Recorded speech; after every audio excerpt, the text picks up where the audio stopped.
الله يبسط الرزق لمن يشاء ويقدر وفرحوا بالحياة الدنيا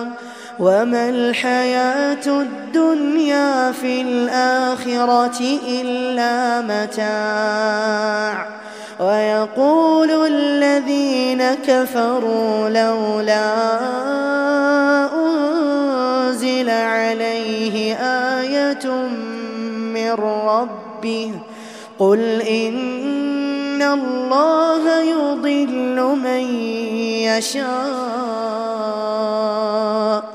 قل إن الله يضل من يشاء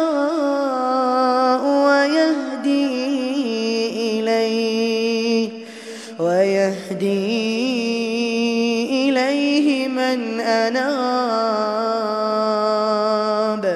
الذين آمنوا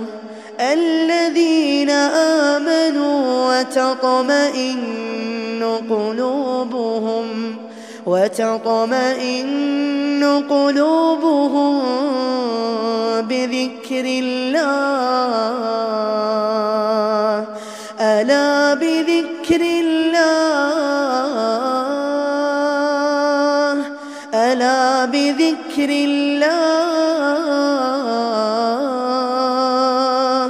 ألا بذكر الله تطمئن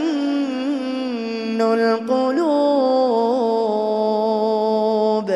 الذين آمنوا وعملوا الصالحات طوبى لهم وحسن مآب.